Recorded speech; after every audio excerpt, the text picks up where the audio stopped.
Good day, everybody, and welcome to the May 2025 edition of Pitso.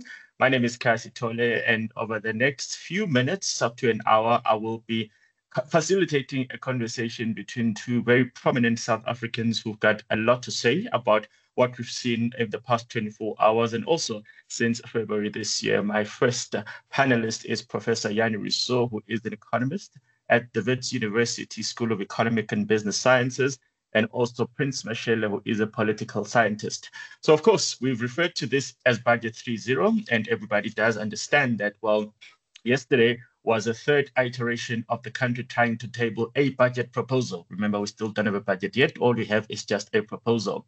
But obviously, the important thing about yesterday is that we are assuming it comes on the back of many more deliberations and conversations behind the scenes that were not clearly evident in the first version of the budget in particular, that was never even tabled, and also perhaps in the second version that was then so keenly disputed and debated.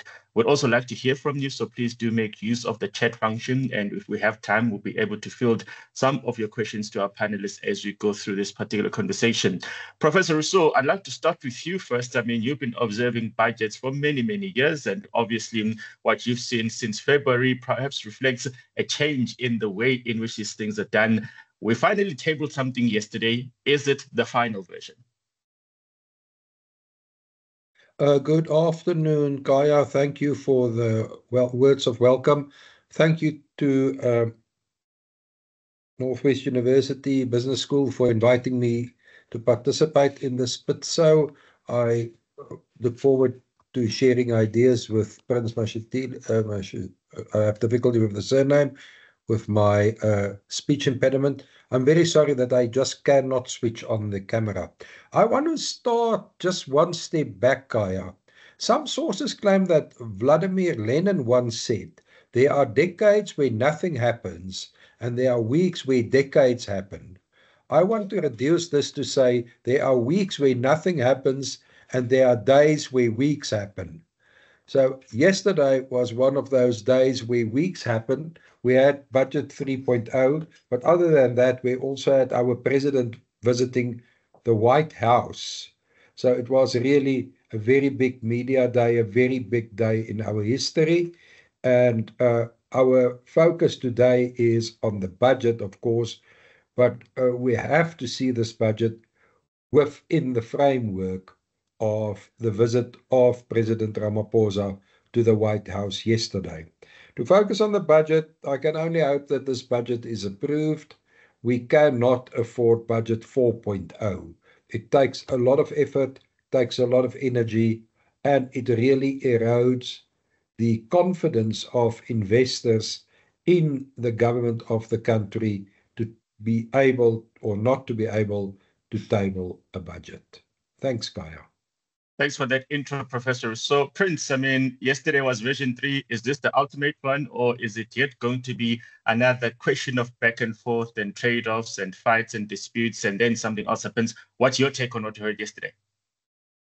Well, my sense is that this is the last version, and I hope it is the last version. Otherwise, South Africa is going to look like a circus. If we don't look like a circus already, because it's a third budget. I say this is the last version because there are, here is the essence of it. The South African government is bankrupt. That's number one. It has been borrowing more and more. It has now breached the 75% debt to GDP ratio. It's going north of that. Number one. Number two, the South African economy over the past 10 years and more has struggled to breach the annual growth rate of 1%. Now, we have an economy that is not growing, number one. Number two, we have a government that has been spending as if there is no tomorrow. It has now reached the limits. So the question that has complicated this budget, not the latest, this whole episode of the budget is, what are the available sources of money in order for the government to continue spending. That has been the issue. You will recall that budget, was it 0.1, the first one, proposed 2% VAT increase to plug the hole, among other measures, and that was rejected. The second budget proposed a VAT increase of 0.5, that was rejected. Why do I say this is the last one? It's because that contentious VAT increase has been removed. And we know that it has been removed as a result of political pressure from partners within the GNU. That's one. Two, this budget, there is a new language that has been introduced by the minister, which I found very interesting, which is expenditure management. There will even be a committee set up by the president and involving Treasury to manage and focus on managing expenditure. This is the kind of language we never had before. So I think that this is the last version. There are two more sources of revenue generation that the minister mentioned yesterday. The second source is the fuel levy.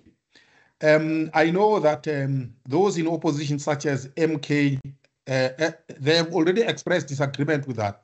But I don't think that the GNU partners are going to quibble over that. They understand that the government is in a corner. So I think that this is the last budget, the last version. Okay, we have to wait and see. Professor Rousseau, I want to go back to February. We end up with a very clear statement from the minister that says that the only way to balance the books is if you give me a 2% hike. Nothing else is possible. He comes back a few weeks later, he says, well, maybe something is possible provided I get 1% spread over 2 years, and everybody says no. Now he's come back and said, well, actually, here's a budget. I'm concerned about the credibility dimensions of a minister who has been so adamant and so very clear in every single turn, at every corner, that this is the answer, only to be told, well, actually, we don't like the answer, and for him to come up with a different one. Why should we even take this budget seriously when we know that if somebody does decide to twist his arm, he comes up with a different answer every time? Kaya, I fully agree with you. The minister's credibility has taken a serious dent. The minister went even further, as your description, in the court application of the DA in the Western Cape against Budget 2.0 and the VAT increase. The minister said in documents submitted to the court that there is no option but to increase VAT. So the minister has really not done himself a favor, and I have doubts whether he can continue as Minister of Finance after this fiasco, because this is nothing but a fiasco. The fiasco, as Prince explained, of course, continues into the next fiscal year. The minister has already announced that it will be necessary to increase taxes, the revenue from taxes in the next budget by a further 20 billion rands. I do not agree with that assessment of the minister. If there's a hole of 20 billion rands, it is, in my view, necessary to fill this hole through expenditure cuts. And we can talk about the expenditure cuts I envisage. I also have to add that there's one thing that I wanted to hear in the budget that was not there. That is a lower inflation target for South Africa. I'm of the view that South Africa's inflation target for just about quarter of a century of 3 to 6%, with a focus on 4.5%, has served us well. In my view, the country is ready for a lower inflation target. I'm in favor of an inflation target of 3% with a range of 1% on either side. 1 percentage point on either side, from 2 to 4. So this was not in the budget, and I would have wanted to hear that. Thank you. Just as a follow-up to that, Professor, please just explain to our audience why the credibility matters in the first place, because I think you probably understand much more than we do that, well, on a daily basis, the Minister and National Treasury are busy out there trying to raise money, trying to plug the hole and trying to keep the government cash till going. So the credibility dimension actually matters beyond what the politicians and opposition parties may think. Yeah, indeed. The credibility of the Minister of Finance and of the National Treasury, as is their credibility at that level is as important as the credibility of the South African Reserve Bank. The public must have the confidence that the Reserve Bank knows what it does, and likewise, the country must have the confidence that the Treasury and the Minister of Finance, that they know what they do, because after all, they take our money by means, they announce how money will be taken by taxes. If we don't have confidence in how and where and for what they raise our taxes, we don't have confidence that they do it in a responsible way, we might have a tax revolt on our hands. Yeah. Prince. Yes. Here's the thing. I have a different take on this credibility of the minister thing.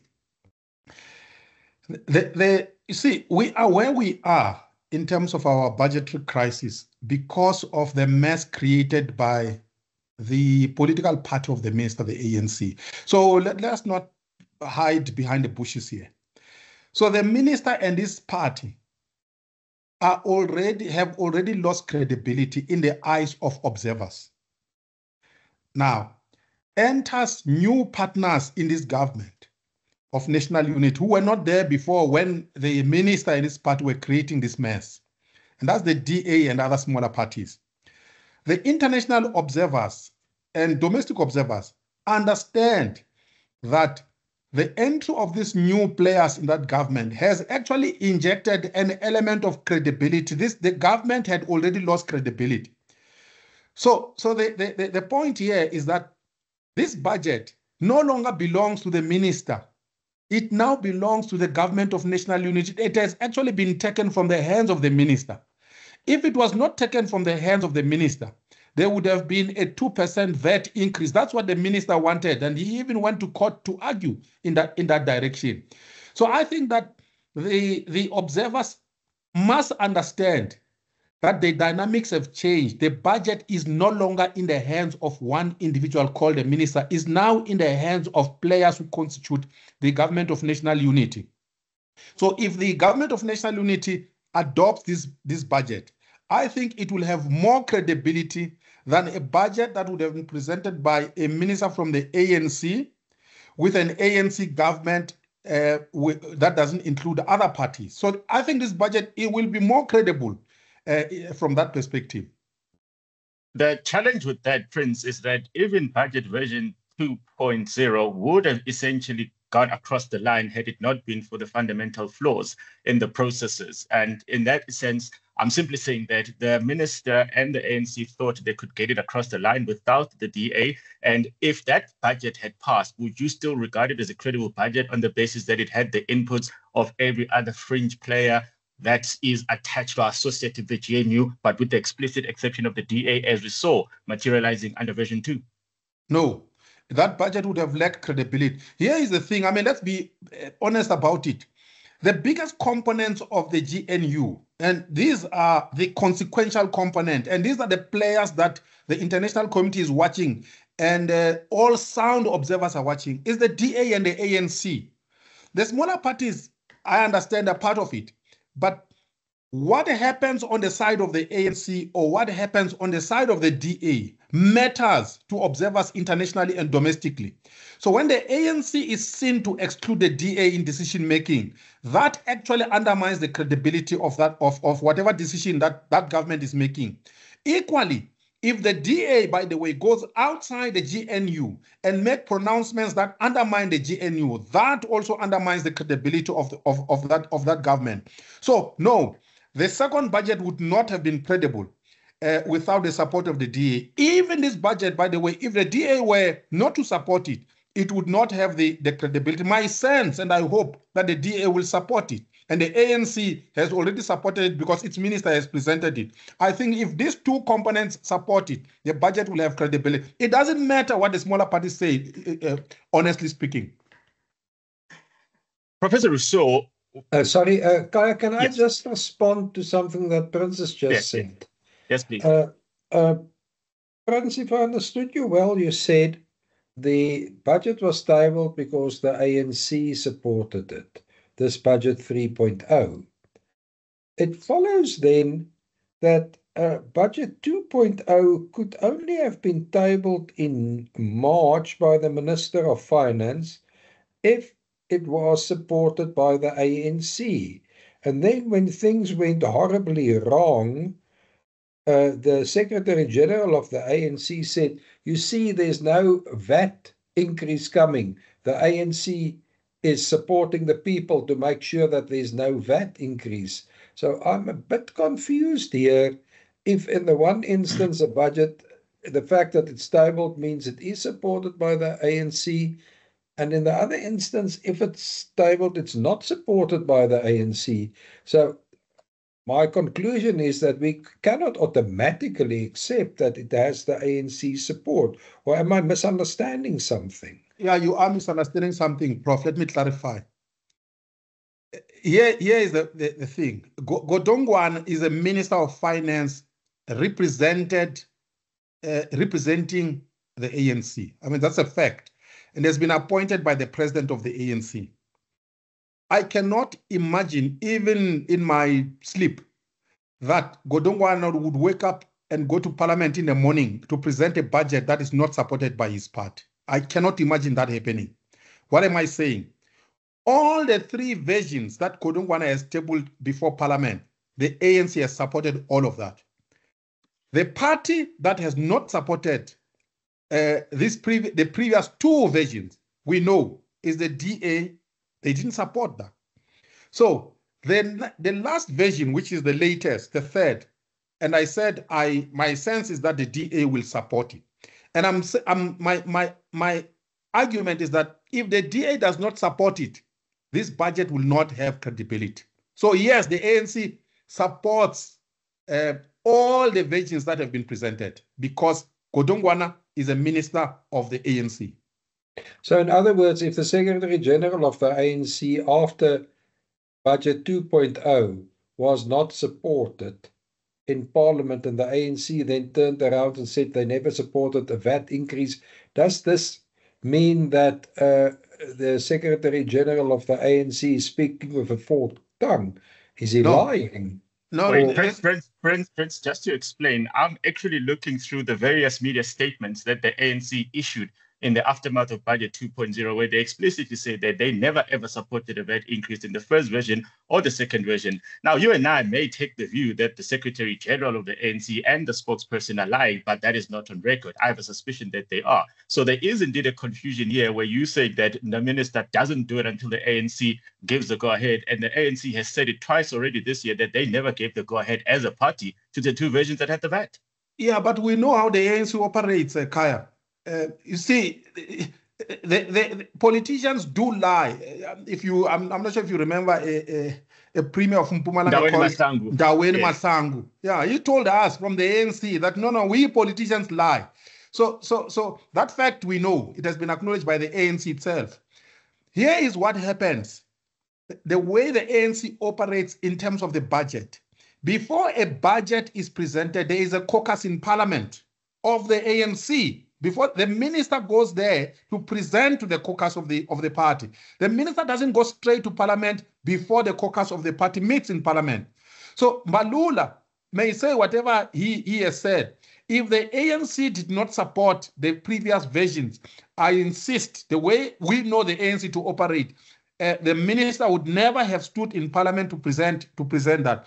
Because essentially, what that would mean if the ANC had not supported the budget and the minister proceeded, it would mean that the minister representing the ANC would not have had the mandate of his party. And that would actually would have serious implications politically for the minister and the president, by the way. Thank you, Prince. Professor Rousseau? No. Let's move on from getting bogged down between budget. Well, the first one I called the aborted budget. So the second one became budget 2.0 and 3.0. So let's move on, Kaya. Right. Professor Rousseau, across those three budgets, obviously, if the minister is going to move from saying, I need to raise so much more money through a VAT increase, and then he ends up not getting that VAT increase, the obvious question is, well, At what cost? What was the trade-off that enabled a minister who had initially asked for a 2% VAT increase to then say yesterday he can table a budget without such an increase? Do we know what the big trade-offs were? The big trade-off in the end will be a larger deficit before borrowing and more government debt. So in short, Kaya, we are spending our children's money, our grandchildren's money. We are borrowing from future generations and we are spending it now, and future generations will have to pay the interest on government debt that we run up at the moment. The heart of the problem is the lack of economic growth that we have in South Africa. Under the Ramaphosa administration, we've seen economic growth of less than 1% per annum on average. Mr. Ramaphosa and his administration, and now the Government of National Unity, has never come up with a coherent plan for more rapid economic growth. And as a result of that, the tax burden keeps on increasing. Government expenditure keeps growing faster than the tax burden. And on a per capita basis, we are getting poorer because the population growth rate is about 1.5% per annum. So we have to go back to root causes. And in this case, the root cause is a lack of economic growth. What we really need is not political parties arguing which of them were in favor of and which of them were against the VAT increase. What we really need is political parties putting forward credible ideas and credible implementation plans on how to get our economy to grow faster. We've unfortunately reached the point where when Mr. Ramaphosa has a State of the Nation address and he raises all these matters that will happen, that we pay no further attention to it because we know nothing will come of it. He spoke about the smart city at the time when Eskom couldn't generate electricity for what we had in South Africa. So we have to get back to the root cause. How will we get the economy growing to create jobs? And there's nothing to my liking around that question in budget 3.0. There was nothing in budget 2.0. And was also not in the aborted budget. As a follow-up to that, Professor, I think it's linked to the credibility dimension. So in yesterday's budget, the minister says that, look, actual economic growth in 2024 was 0.6%.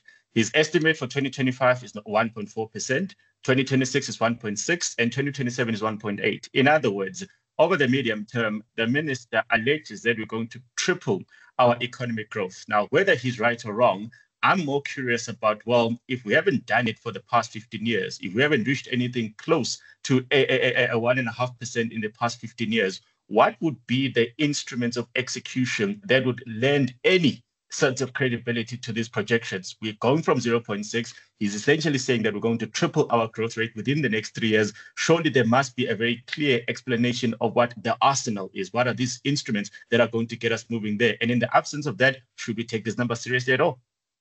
Yeah, Kaya, exactly. We have to ask the minister that question. It's not my place to answer on behalf of the minister. The problem is that over the past decade, the Treasury each year overestimated economic growth, and therefore each year overestimated tax revenue of the government because tax revenue increases are based on economic growth because of the ratio between the two. The minister saw fit in the now aborted February budget to put in a number of 1.9% for economic growth, which is now reduced to 1.4%. So in terms of credibility, the minister and the Treasury are their own worst enemies. If they can simply reduce a growth trajectory from 1.9 to 1.4 because things changed, we know that their 1.9% growth projection in the now aborted budget had zero credibility. Yeah, Kaya, I agree with the professor. I mean, from between February and May, the minister, the highest estimation was 1.9%. And now down to 1.4%. You can see that you cannot trust a minister like that. It's very clear. How do things change in 3 months, like so drastically? That's number one. Number two, There is, I'm not going to answer for the minister as well. I don't have the mandate. But there is a rationale behind these over projections. One, you over project economic growth in order to do the second thing, to over project revenue collection. But the whole rationale behind it is to do the third thing, is to expand spending. That's what the minister wants. Because if you don't overestimate economic growth, you don't overestimate revenue collection, you cannot justify why you are expanding expenditure. So the minister is interested in expanding expenditure. That's why he's lying and forecasting and overestimating growth and revenue collection. That's the point. I need us to reconcile this particular process, because it's also the same minister who says that, look, I'm committed to freezing spending, I'm committed to a debt ceiling. So are we now saying that he speaks with one side of the conversation, telling us that he's committed to fiscal discipline, and then goes and gives this incentive, or rather this idea to his fellow political principals that, look, I'm going to shoot the lights out, so therefore demand as much as you can, and then we're going to sign it off. Where do we find the truth in between? Because clearly there's a disconnect here. Prince? The numbers don't lie. If someone tells you that I am committed to respecting some debt ceiling, look at the history of that minister over the past 3-4 years and say, has he been going up towards a debt ceiling, or has he kept it and is he going down? And the answer is, he has not been going down. He has not kept it. He keeps on increasing. And he promises us that at some point there will be a debt ceiling. So he has no history of setting a debt ceiling and respecting it. So we have no basis, therefore, to trust him. Professor Rousseau, 10 years ago, the then minister said that South Africa will never go beyond 40%. That was a big target. So at schools, we'll do 30%. And then when it comes to the debt ceiling, we're going to do 40%. It is now at 77%. And according to yesterday's conversation, we should not quibble about the fact that it's at 77% tomorrow while it was lower yesterday, because guess what? According to the minister, the problem is not that he's spending more. The problem is that the denominator is not growing. Now, for me, that sounds like a bit of an abrogation of responsibility, because if the minister is going to say, well, actually, I'm not spending more, you guys are just ungenerating enough, I'm trying to work out, well, who is he talking to? What do we as citizens get to say about that? He's the one that has the ability to influence those that are demanding things, that are in a position to influence the size and the shape and the growth of the economy to do something. But yesterday, it just sounded like a cop-out. It's going up. I don't want it to go out, but guess what? It's not going up because of me. It's going up because somebody else hasn't dealt with the denominator. Is that an obligation of responsibility, Professor? Kaya, I have to agree with you. The minister is responsible. He is the minister.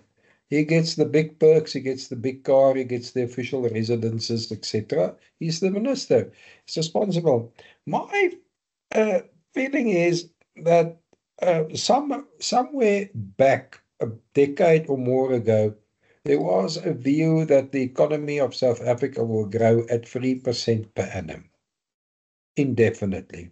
And we designed a civil service for 3% economic growth, and we designed a whole expenditure structure based on assumption of 3% economic growth. This has not realized for more than a decade, and we have not changed the design of the civil service and the spending that we built on top of that. And we will be in trouble until such time as we redesign expenditure plans and expectations and the civil service for the actual growth that we have.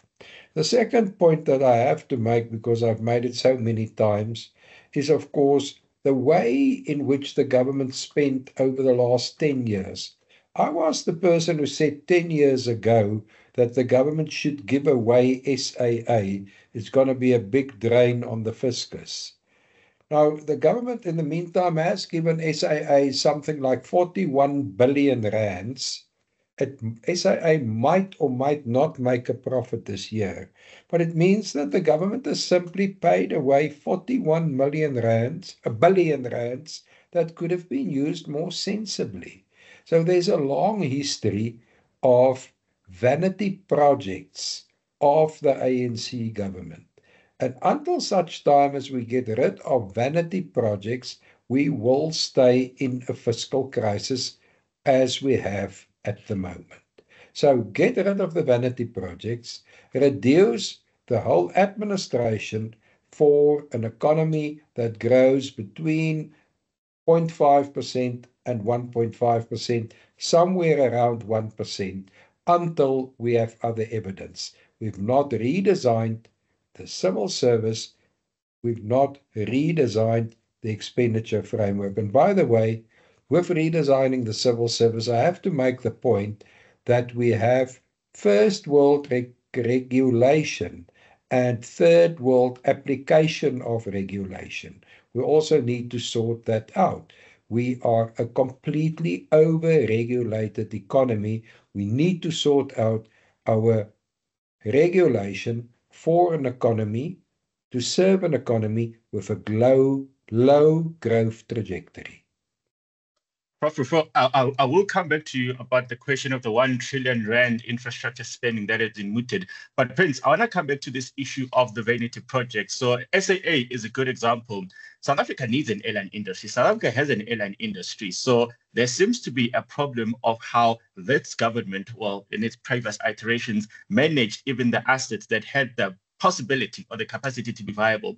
If you look at the logistics, we have a need for them, and yet somehow it seems that as soon as the government is in charge of running it, something goes wrong. Even now, the bailouts that we've done seem to have been a way of buying the government out of its own miscalculations, but that comes at a cost to taxpayers. Is it a matter of we just have a poorly managed range of state assets, or is it simply a matter of, well, actually some of them shouldn't be even in the conversation to begin with? Where should we go? Look, President Ramaphosa, by the way, people may forget that he set up a commission, by the way, to review state-owned enterprises a few years ago in his first term as president. Nobody knows where that report is. And that's the thing about the president. He conducts reviews, no implementation, no follow-ups afterwards. Here is my reading of the problem with regard to state-owned enterprises is this. Two things. One, the ANC is incompetent. It cannot run a campaign. The ANC and its government. Show me these companies that have been run by the ANC, state-owned enterprises that have run very well, especially since the years of Jacob Zuma. It's clear. So it's number one, it's incompetence. All of our state-owned enterprises at some point used to be run well. The ANC has ravaged them, almost all of them. That's number one. Number two, it's corruption. I mean, you just have to go back to state capture and look at the reports and the presentations that were made there. I mean, the cadres of the ANC have looted the state-owned enterprises. I mean, the circus that used to happen at SAA, by the way, under Dudu Myeni, you remember that. So the ANC's government has been draining money from state-owned enterprises. Now, these companies, which are supposed to be the heartbeat of our economy, can no longer perform essential functions. So they are now dragging the economy down. So there is absolutely no way the economy can grow if Eskom cannot provide reliable electricity. There is absolutely no way the economy can grow if Transnet cannot transport stuff from mining centers to the ports. That's the problem of our government. So it's two things to summarize. It's corruption and incompetence. Prince, earlier on, you indicated to us that a lot of what happens in budget cycles going forward hinges on the support and the concurrence of the GNU partners, particularly the DA. So when you then identify that part of the problem statement is the fact that the ANC has presided over the mismanagement of state enterprises, does that not become one of the levers or the instruments of negotiation that a party like the DA should then be able to use to say, wait, hold on, we wouldn't have as big a crisis if you guys hadn't done X, Y, Z there. So perhaps before we give an endorsement of a budget or any budget, whether it's version 1 or version 17, let us have that as a point of deliberation, because otherwise, what's the point of endorsing budgets that are going to come back to be more expensive the next time? Well, I hope the DA will do that. But look, as I said, if the DA does not support this version, as a country will look like a banana republic. Unfortunately, even the DA is in a corner because I don't think it will be in the interest of the DA to have a government that doesn't have a budget. Even the DA ministers in government would not function. So that's number one. Number two, that is a discussion that I think should happen, but maybe outside the urgent need to pass a budget. But the DA, I hope that they will insist on that. There's an aspect, by the way, that of it that I heard from the minister's presentation yesterday. This formation of a committee, by the way, that is going to focus on expenditure for the whole of government. That could be an aspect that the DA can use, by the way, to get into that discussion and say, let's widen it. We must not only look at expenditure, we must also look at inefficiencies and corruption. Yes, I think that's probably going to be one of those important things. But I'm just thinking, if I were a DA voter and I say, well, hold on, surely if the crisis has to be averted in the long run, I need to hear how you guys are using those particular instruments to get some form of change happening in the system. But maybe that's something that we're going to have to wait and see over the next few months how it materializes. Professor, there is a common theory that perhaps dealing with that whole economic growth conversation that we spoke about earlier requires the state to centralize itself in injecting some momentum to the economy, and people naturally say, well, spend on infrastructure and it's going to get us there. We hear R1 trillion, seems to be a very popular number. Everybody says let's spend R1 trillion and you're going to get there. I'm not sure if yesterday's budget gets us on the roadmap towards that. I'm also not sure if South African procurement processes that give absolutely everybody autonomy in deciding who and how to contract and ends up paying whatever they feel is right rather than the most efficient price. I'm not sure that until you address those things, that R1 trillion will indeed get us there. What are your views when you hear that R1 trillion or whatever the number is going to be spent, infrastructure is a target, and this is going to be the solution to the problems that we're all talking about? R1 trillion is a nice round number and it attracts attention. However, we know from previous experience that whenever a government is in fiscal difficulty, capital expenditure such as infrastructure expenditure gets pushed to the back burner and consumption expenditure takes preference. We've seen this before in South Africa, and although R1 trillion is promised, there's nothing to measure it against and there's no time frame to measure it against.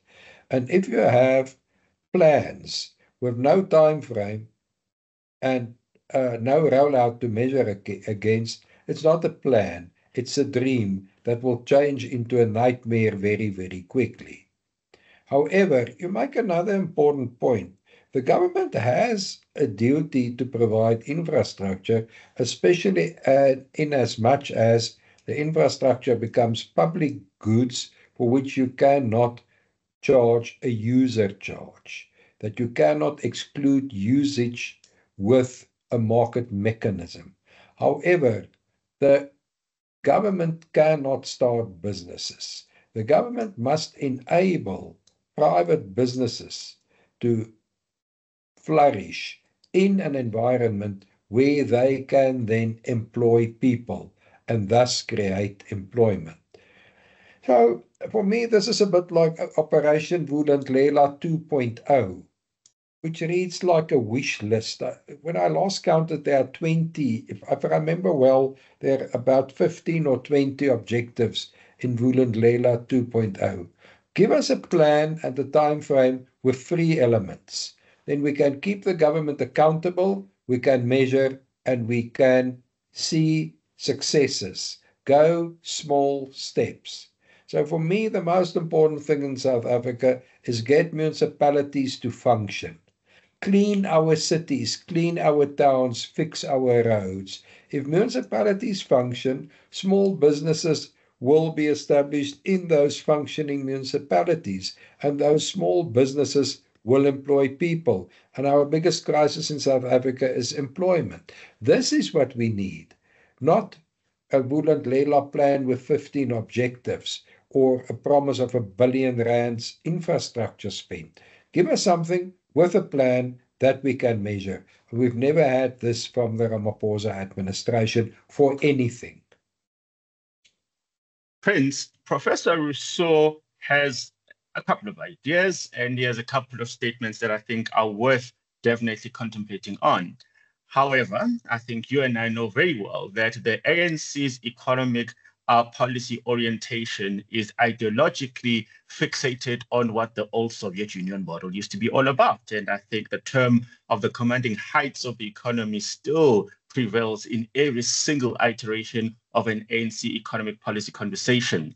The simple question is, surely for as long as the party maintains that ideological orientation, everything that we put on the table about the ability to unleash private enterprise and enable it to be the ones that mop up that unemployment vacuum, is that possible with a party whose ideological orientation is so fixated on an old model that probably hasn't been effective since the fall of the Berlin Wall?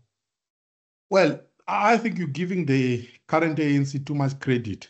The current ANC, by the way, cannot articulate an ideology coherently. I don't remember anyone, by the way, recently in the ANC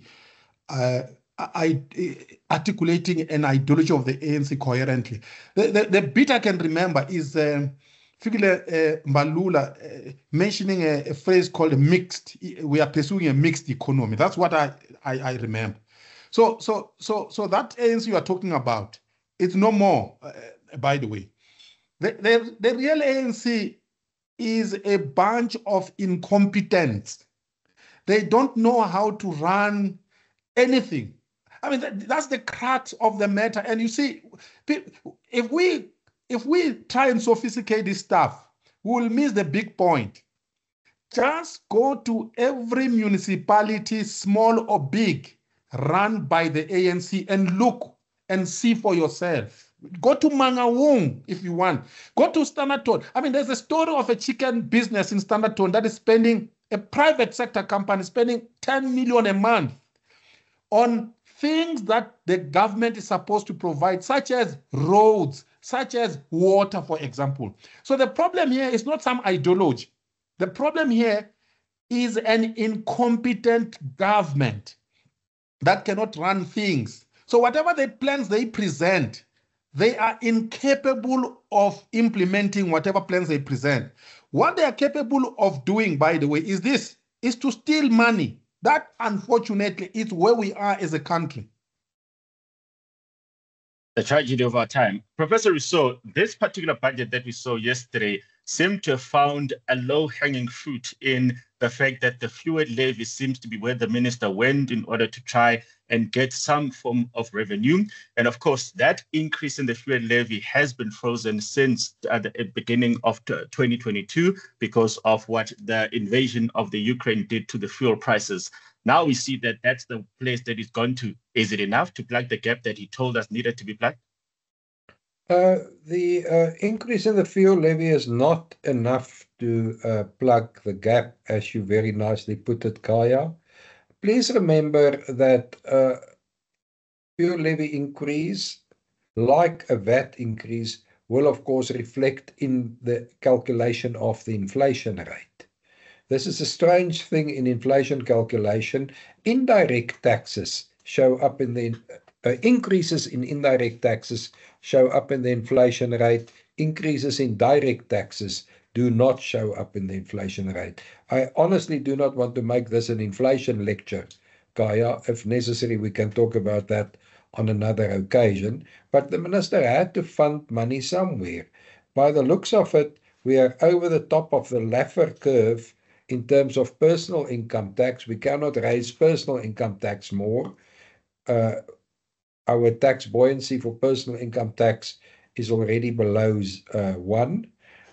Company tax, if we raise that any further, we will deter investment.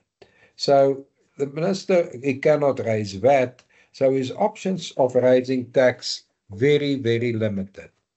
And therefore, it reverted to the fuel levy because it couldn't increase VAT, but it's not enough. There's still a huge deficit before borrowing. The only solution in the short run for South Africa is less government expenditure. The only solution in the long run is higher economic growth with higher tax revenue. Yeah, Khaya. Yes. Look, and I said this earlier, the minister has told us that in this revised budget, the latest, there will be 3 sources of revenue, of raising revenue. 3. 1 is the fuel levy. 2, he has given an additional allocation to SARS to raise more money. And by the way, SARS has promised him that with an additional allocation, they will be able to raise more than 20 billion. That's what SARS has said. And by the way, Keith Sweater has said this publicly. So finally, the minister has conceded to that. And SARS, by the way, knows what we own, all of us as citizens. And they have assured us that they know that they can collect. So I hope that SARS, I trust SARS more than the minister, by the way. The third source of revenue that the minister mentioned yesterday is reining in expenditure. There, I wouldn't trust the minister so much because there is no history of the minister's party doing it. But maybe we should trust SARS that they will be able to raise the money that they think is there, that they're not collecting today. Well, Prince, Khaya, if I can just add, I fully agree with Prince. My only concern is we should not have the harassment of taxpayers by SARS that we had when Tom Moyane was the commissioner. What happened back then, as you will remember as well as I do, Khaya, is SARS simply stopped repaying VAT claims. The VAT refunds were simply not made, and this had a huge impact on the cash flow of small businesses and got many of them in trouble. So yes, SARS can raise more money as long as they do it in terms of the law and in an ethical way. We cannot have the situation we had before where refunds were simply not paid out. Yeah. Can I a small comeback? Yeah. Here's the thing. If SARS acts outside the law, you can take SARS to court. There is also a system of ombud, by the way. If that doesn't work, you can take SARS to court. We know that. So that's the first point. The second point is this. Under Tom Moyane, that's not the only thing that Tom Moyane did, which is to withhold the VAT payments. Tom Moyane was so corrupt that there were friends of his and companies that were not paying tax, which is why he was harassing those who were honest. But there were many dishonest people who were not paying tax because they had connections with Tom Moyane. So those people who are not paying tax, who are supposed to pay tax, I mean, let's be frank about it, must pay. So that's my point. Yeah, I also I fully agree with you, Prince. And when you say this, I specifically agree in respect of illegal cigarette trade in South Africa, where SARS really has to take action to get the necessary tax from the illegal cigarette tax trade. And for that trade and flourishing of that trade, we have to blame Dr. Nkosazana Dlamini Zuma, who was minister during the lockdown and thought a good idea in terms of the lockdown regulations to prohibit the legal trade in tobacco and cigarettes. And this country is paying a huge price for the mistakes she made when she was in cabinet with that decision of hers. Sorry, I interrupted. No stress. So, Prince, I think obviously when we now see that SARS has been given a greater allocation, we are hoping that they're able to collect more taxes, but I'm a bit concerned about the unintended consequences of us saying, no, SARS is a solution to our problems, because I still think we need to have a conversation about our spending habits and our spending patterns. And if Kisveta says, look, I'll fund another 50 or 100 billion rand, doesn't that then feed back into the original problem statement where these political principles are going to say, well, then what's the problem? The money has been found. Let us keep spending away. No. Remember, I said the minister presented 3 sources of revenue generation. There's not one. But there is a 4th, by the way, which he also raised as part of the conclusion of his speech, if you paid attention. And for me, that 4th source is the most important source, which is economic growth. He said that an economy that is, if an economy doesn't grow, you cannot collect more taxes. That's what he said. And I agree with him. And that's where we must focus on also. So we are not, so the SARS thing is a small aspect of it. It's not the biggest component of it. The biggest problem in South Africa is that our economy has not been growing. Over, as we said, for more than a decade, that's been growing on an annual average of less than 1%. That is the biggest problem, and we must focus there. If we grow the economy, then we can collect more taxes. Professor Rousseau, there is a problem that South Africa has had, and this is the problem of the reporting overload and the reporting paralysis. What that means is that the Auditor General every single year comes to us and says, in that municipality, they were so completely clueless, they wasted $1 billion. In that municipality, there's another 7 billion. We have all this data that says that people do not know how to spend public resources properly, people are mismanaging public resources, and then it just becomes very nice archives of the auditors. What should we then do to start ensuring that if somebody says $1 billion was misspent, we get it back, either we get the resources to be completed, pro bono, whatever the case might be, because the money has already been spent, instead of us simply saying that, oh, there's money that was wasted, but hey, that was a tragedy, let us go and look somewhere else, because I don't think it's tenable. Well, unfortunately, Kaya, there's a lack of consequences in South Africa. I will give you one example. A number of people were named in the Zondo report of Judge Zondo into state capture and corruption.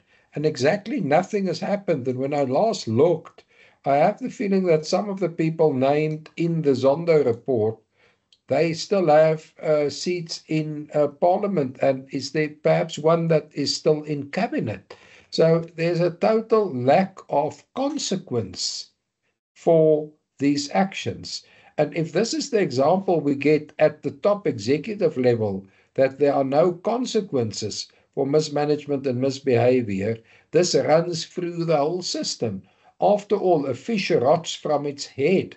And until such time as we see consequences at the level of cabinet, at the executive level, we have no hope of seeing consequences at the level of municipalities and the like. So it is time that there are consequences as a result of the findings, for instance, of the Auditor General. The Auditor General, luckily, is still one of those institutions not in the grip of state capture and still report what has to be reported. But it really makes a mockery of the audit report of these audit reports if we see no consequences. What we need in South Africa is consequence management at every level.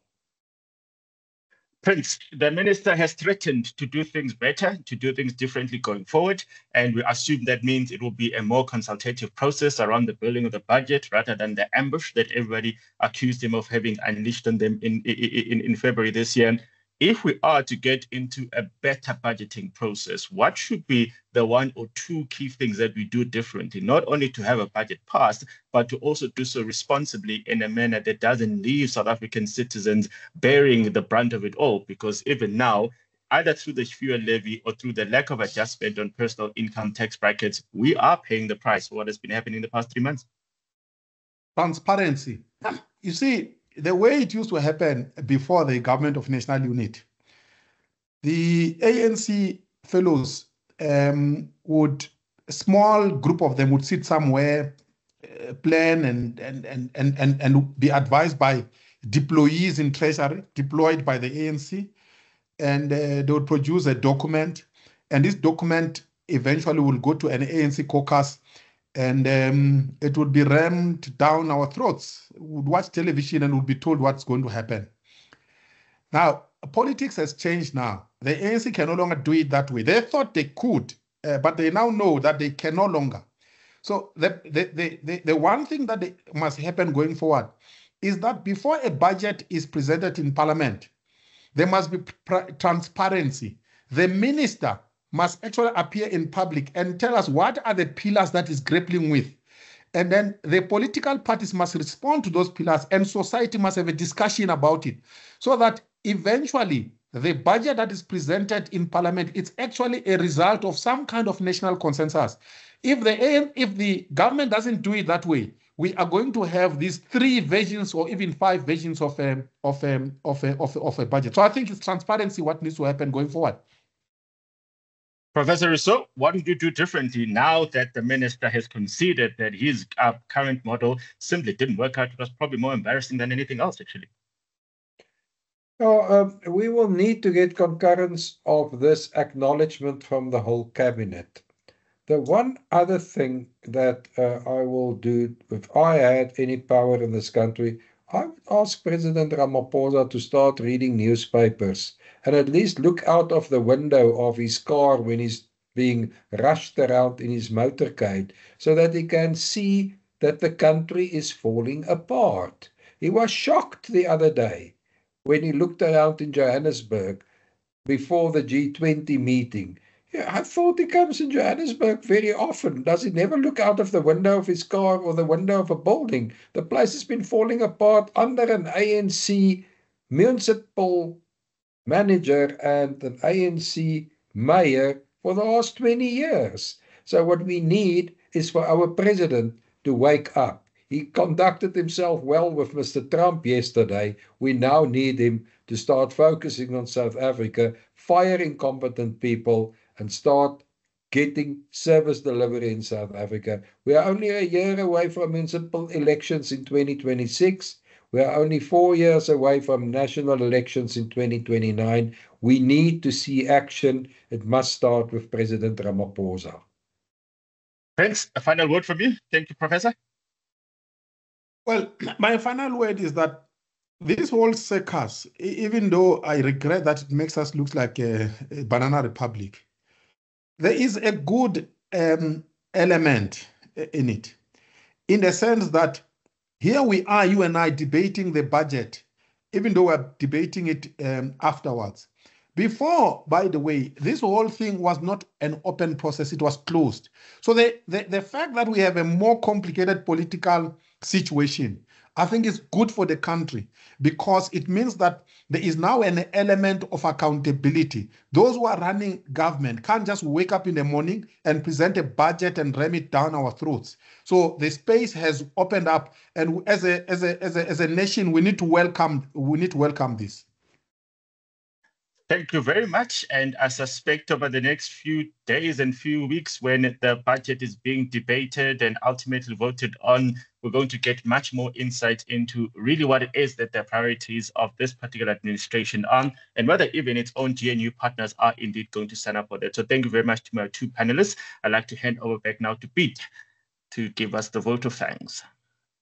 Thank you very, very much, Kaya. And then to my friends, they happen to be my friends. So I think this is nepotism. I'm inviting my friends onto the program, Prince, as well as Yanni. Thank you very much for being here. We will be having another speech, I think, around about in a month's time. I think we've been through much of the budget, at least the macroeconomics and the politics. I would have liked to see a little bit more of the micro stuff, but I think 1 hour is just not enough. But thank you very much for everybody who attended. The Friends of the Business School, Madeleine is the administration of this, and we hope to see you next time, and we will announce it via your email. Thank you very much. Bye-bye. Thank you very much.